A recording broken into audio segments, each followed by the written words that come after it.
Je vous souhaite très bonne et heureuse année 2025, à travers vous donc à tout le personnel travaillant à l'institution présidente du Faso.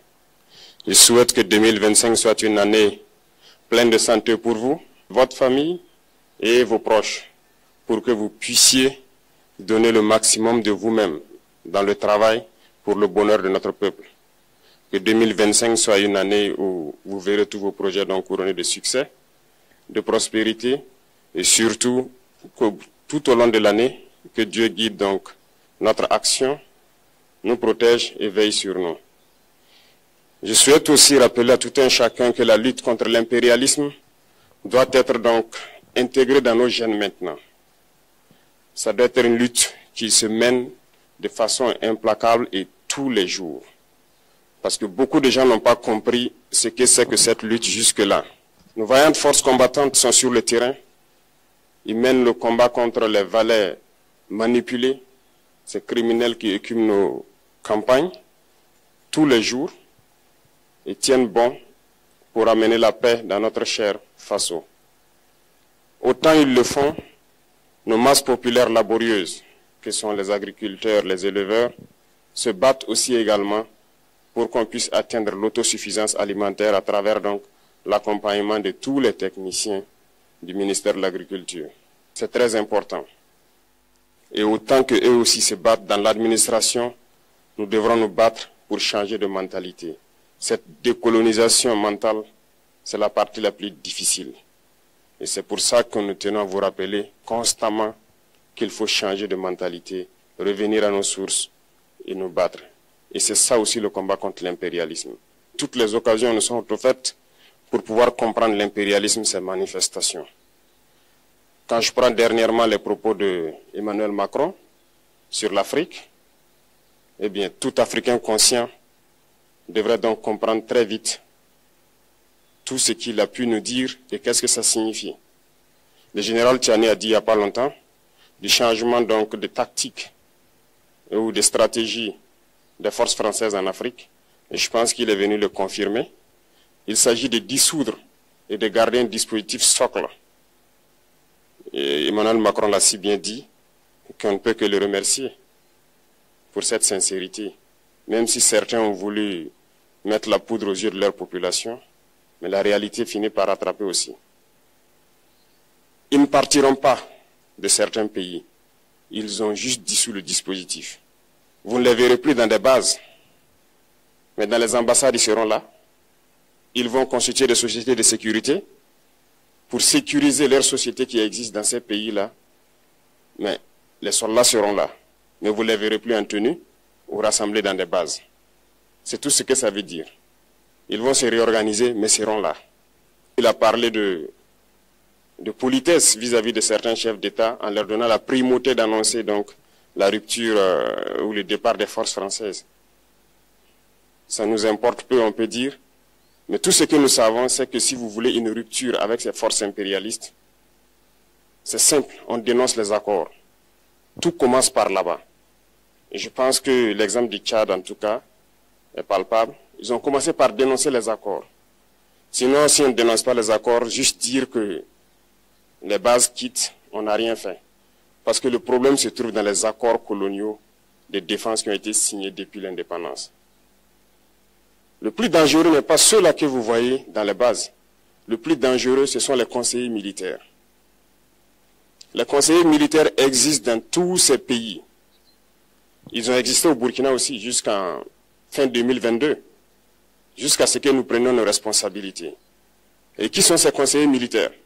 C'est ceux-là qui sont censés mettre en pratique la politique de la France ici. Ils doivent travailler à rendre nos armées très faibles pour que la France puisse toujours avoir l'argument d'exister ici. Sous Blaise Compaoré, ils avaient réussi. Nos sentinelles prenaient donc la garde avec des bâtons. C'est ça que la France veut de nos armées. Lorsque nous arrivons à cette étape, nous n'avons pas le choix que de vouloir qu'ils viennent s'installer. Mais l'armée burkinabé a réussi à un moment donné à se débarrasser des conseillers militaires. Malheureusement, je pense qu'en 2019, après l'opération Otapuano, où ces Français ont vu que l'armée burkinabé avait encore une capacité de réagir au terrorisme, ils ont appelé les chefs d'état-major en France, ils l'ont instruit de reprendre les conseillers militaires dans toute la structure. Eh bien, il n'a pas accepté, mais au retour au pays, les politiques l'ont instruit d'accepter les conseillers militaires. Et c'est là que les conseillers militaires sont revenus dans l'armée burkinabé en 2019. Avec toutes les conséquences qu'on connaît, l'armée était en train de disparaître dans les années 2020-2021. Et d'ailleurs, c'est le moment où beaucoup de militaires ont dû déserter parce qu'il n'y avait plus d'espoir. On était en train de s'effondrer. Voilà un peu comment ils travaillent. À l'état-major général des armées, dans tous les états-majors d'armée, dans les écoles, c'est eux qui sont censés dicter la politique de notre armée. C'est eux qui nous disent combien recruter, quand recruter et qu'est-ce qu'il faut en faire. Ils sont dans les écoles pour nous dire comment il faut les former et ainsi de suite. Tant que ces conseillers militaires sont là, vous n'êtes pas indépendant. Votre armée aura juste l'apparence d'une armée qui sera là en train de faire des parades, du cirque. Mais lorsque viendra la guerre, vous vous rendrez compte que la parade, c'est une chose, mais la guerre, c'est une autre chose. Il faut rompre les accords. C'est la seule façon d'avoir une armée indépendante et se construire, être fort. Mais beaucoup de gens ne le comprennent pas peut-être. Et même avec ces accords, la France choisit dans nos États des élèves officiers pour aller les former. C'est à travers ces mêmes accords. Mais en réalité, ces officiers qui partent se former pour la plupart, pour la France, ils viennent pour servir l'État français dans leur pays. Ils ne viennent pas pour servir nos pays. Ils les forment pour qu'ils viennent servir les intérêts de l'État français. J'en veux pour preuve. Lorsque nous nous sommes révoltés, beaucoup d'officiers au Burkina qui ont été formés en France ont été immédiatement contactés pour leur dire que c'est le moment de se mettre en action parce que vous avez été formés pour ça, pour servir les intérêts de la France. La plupart de ces officiers nous ont rendu compte, nous avons pris acte et nous continuons de suivre. Lorsque un officier formé en France arrive dans son pays et par malheur meurt soit par accident ou bien sur le champ de bataille, en France, il y a une nuit d'hommage aux morts dans l'armée, comme partout ailleurs. À la nuit d'hommage aux morts, on cite le nom de l'officier en question et on dit « mort pour la France ». Il ne le forme pas pour servir son pays, il le forme pour servir leur État. Et dans beaucoup d'États africains, il y en a plein de ces officiers. Combien sont patriotes, Dieu le sait. C'est une leçon que Emmanuel Macron a donnée encore aux chefs d'État africains, de se rattraper et de pouvoir vraiment mener cette lutte contre l'impérialisme. Mais en plus de ça, il a aussi insulté tous les Africains dans ses propos. Il y a une partie qui a retenu mon attention, là où il parlait d'ingratitude. Et que l'ingratitude est une maladie non transmissible aux humains. Lui, il est humain, notre ingratitude n'est pas transmissible à lui.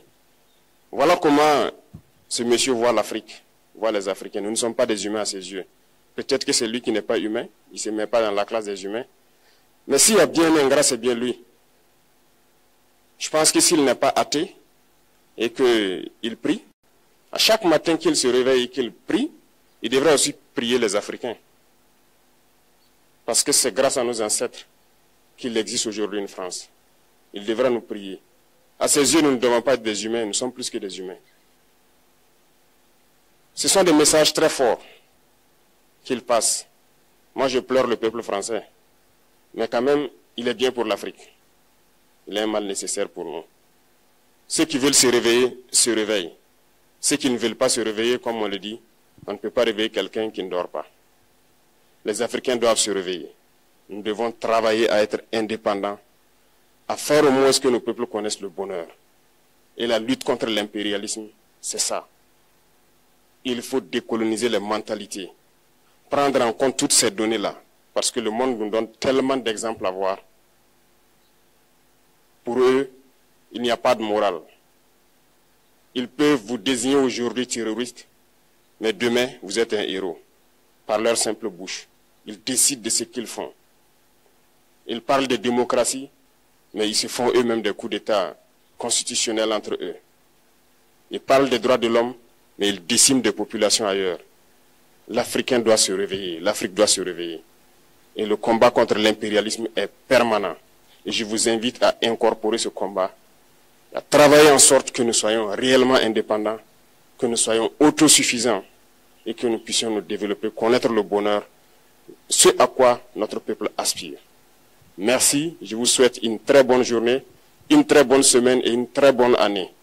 Et que, à la fin de cette année 2025, en faisant la rétrospective, nous devrons nous dire que nous avons apporté un grand plus à notre nation. Merci beaucoup à tous, que Dieu vous bénisse et que Dieu protège notre chère patrie. La patrie ou la mort, nous vaincrons.